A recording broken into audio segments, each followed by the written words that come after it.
nos vamos endeudando y cada vez se nos hace más complicado poder cumplir con esas obligaciones. ¿En qué nivel de endeudamiento estamos? Si esto no se transforma en una bola de nieve que después nos termine pasando por arriba porque te endeudas con un familiar, te endeudas con una cuenta de billetera electrónica, te endeudas con la tarjeta, bueno, y así diferentes circunstancias porque el problema es que la plata no alcanza.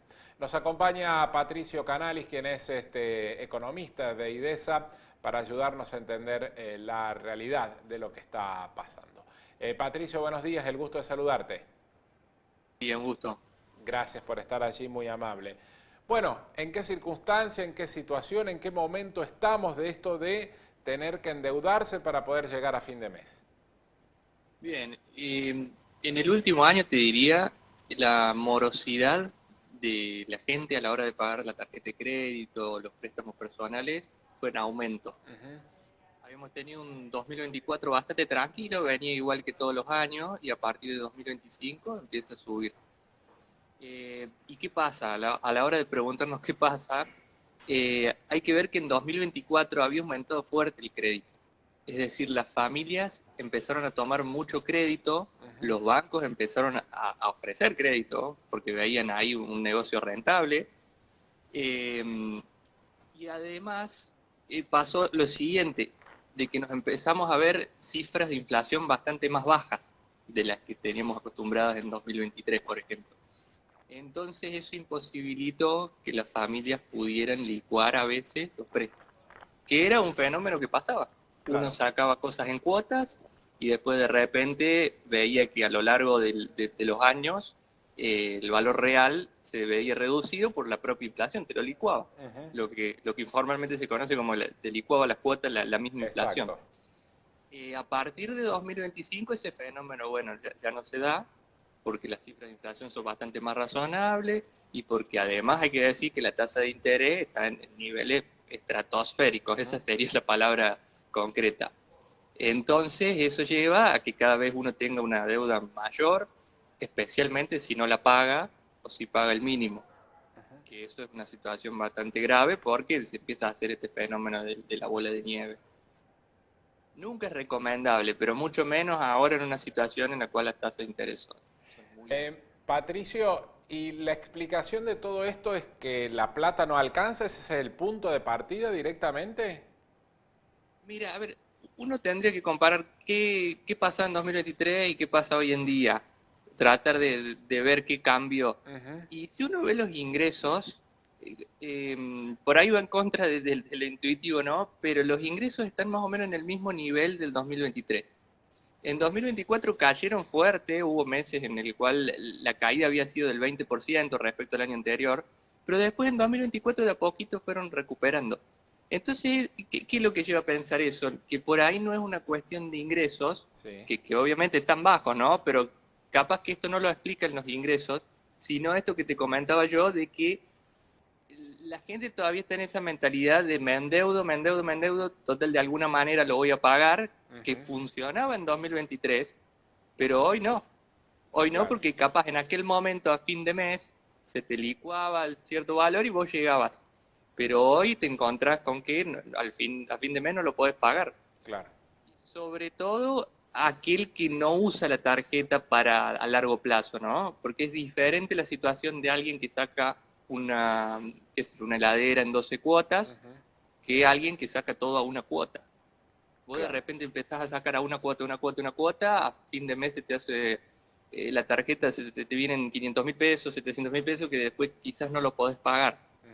En cambio, si vos lo vas cuotificando a largo plazo, generalmente esto se ve en electrodomésticos, por ejemplo, ahí sí se te usa una cuota que por ahí es más llevadera. Capaz Claro. en vez de ser 700.000 pesos en un solo mes, tenés que ir pagando 50.000 a lo largo de 12 meses y eso es algo más pagable, obviamente. Obvio. Patricio, si esto no lo podemos explicar desde los ingresos por esto que estabas vos marcándolo, ¿podríamos explicarlo desde lo que han aumentado también las cosas? Digo, porque si tenemos los ingresos del 2023, lo que se sufrió en el 2024 con un fogonazo inflacionario en gran parte, si bien la inflación viene en declive, pero se ha estancado en alrededor del 2, poco más, poco menos, digo, aquellos ingresos se tienen que enfrentar con productos o con situaciones que han crecido inflacionariamente mucho más allá de lo que ha crecido el ingreso o lo que se ha estabilizado ese ingreso. Sí, y hay que ver también que no todos los productos de la canasta básica aumentaron igual. Uh-huh. Por ahí los bienes aumentaron bastante menos que lo que son servicios. Bien. Entonces depende de la composición, depende de la demanda que haga cada hogar, evidentemente ese cambio lo va a afectar más o menos. Porque Perfecto. es la discusión que hay sobre el índice de precios, ¿no? Que vos Claro. decís, mira, me está dando valores bajísimos y después yo lo veo que me impacta bastante en mi bolsillo. ¿Y qué pasa? Puede ser que vos tengas demanda de servicio bastante más alta que el promedio de la sociedad, Uh-huh. ¿Y qué que es tiene lo que que pasar refleja el índice de sí. precios. ¿Qué tiene que pasar o qué tendría que pasar para que las familias comiencen a desendeudarse? Y en primer lugar, hay que seguir bien de cerca la tasa de interés. Bien. Hoy en día, bueno, primero en épocas electorales uno puede explicar que la tasa de interés sea alta porque el gobierno le interesa que la gente no se vaya al dólar. Claro. Entonces, como estímulo, trata de subir la tasa de interés para que la gente ponga sus pesos ahí. Despejado el escenario electoral, hoy en día te diría que el alza de tasas, porque todavía siguen altas, Sí. responde más a una cuestión de política económica del gobierno que quiere mantener restringidos los pesos. Bien. No quiere que haya pesos en circulación. Entonces, teniendo eso como política antiinflacionaria es muy difícil. Es muy difícil y hay que ver cuánto lo tolera la economía, ¿no? Capaz Claro. un año, 2 años te lo tolera, después empieza a ser cada vez más difícil, se hace cuesta arriba. Incluso estos valores son malísimos para crecer, Uh-huh. porque alguien que quiere invertir en un proyecto real, digamos, en algún emprendimiento, ¿qué tiene que comparar? A ver, ¿cuánto me da ese emprendimiento ¿Y y cuánto me da el cuánto me banco? da el banco? Claro, Claro. y entonces si lo que el banco te da es alto, vos lo pensás 2 veces antes de poner una franquicia, por ejemplo. Claro. Y con los Eh, riesgos que significa de poner un negocio, para llamarlo de alguna manera, contra lo otro seguro, que lo único que haces es retirar los intereses que te da, ¿no? claro. Entonces ahí es donde empieza a afectar la actividad económica también. No solo la deuda de los hogares, sino también la actividad económica. La última, Patricio, ¿entendés vos que de acuerdo al plan económico y a esta gestión económica, eso va a tener una correlatividad en el tiempo? Digo que vamos a seguir un tiempo más con las tasas altas, entre otras cosas, porque también quieren evitar la ida al dólar. ¿Qué ves en esa regla del tiempo para un año que teóricamente no es electoral como este? Sí, es difícil hacer pronósticos, ¿no? Sí. Por el tema que la inflación se está haciendo cada vez más complicado de controlar. Uh-huh. Pasar de 200 a 50% de inflación interanual es sencillo. Después ahí empezar a perforar pisos cada vez más Claro. bajos es otra tarea que lleva tiempo. Uno por ahí comparaba cómo le ha habido en la convertibilidad al proceso de desinflación y cómo le está yendo a este proceso y se ve que son procesos largos. No se alcanza de un día para el otro. Uh-huh. El camino es el correcto, el camino es el correcto. Hay que ver si se acompaña con reforma que Argentina necesita para crecer, para que nada de esto haya sido en vano, digamos. Y ahí también hay una situación de a ver, ¿hasta cuándo la inflación va a poder seguir perforando esos pisos? Claro. Bueno, por ahora está difícil de que perfore el piso del 2, ¿no? Viene cada vez más difícil y uno ve, de hecho, desde mayo, la mensual, ¿no? No la Sí, interanual, la mensual está yendo para arriba. claro.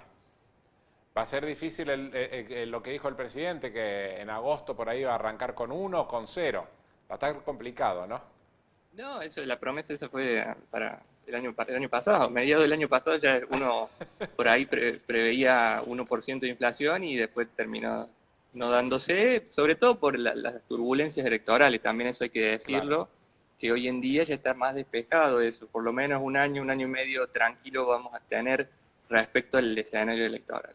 Perfecto. Patricio, muchísimas gracias por estos minutos. Un gusto poder conversar contigo, escucharte y siempre aprender de estas cosas tan apasionantes que son los números de la economía y las políticas económicas. Un placer. Muchas gracias a ustedes, un lujo. Gracias, que tengas buen día. Patricio Canalis, economista de IDESA, nos ayuda a entender un poco la economía nuestra de cada día. A veces uno habla de los grandes programas